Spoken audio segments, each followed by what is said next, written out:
Meaning of the English idiom, no such animal.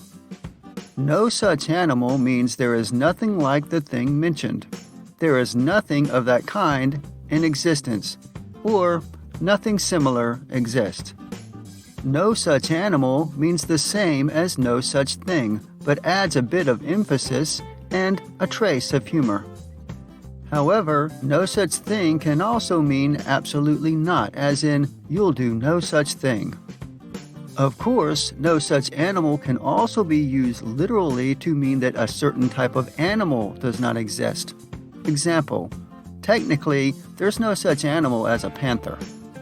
Examples of use. My grandfather wanted me to buy him some VHS movies to watch. I told him there's no such animal anymore. These fly-by-night companies sell fraudulent products on TV that never work. If you try to call the company for a refund, suddenly there's no such animal. The company is gone. You still have a flip phone? I thought there was no such animal anymore. I'm not watching a movie about an honest thief. There's no such animal. Origin of idiom. This idiom has been used since at least the beginning of the 1900s. According to the Oxford Dictionary of English Idioms, it originated in a cartoon from Life magazine in 1907 in which someone is looking at a camel.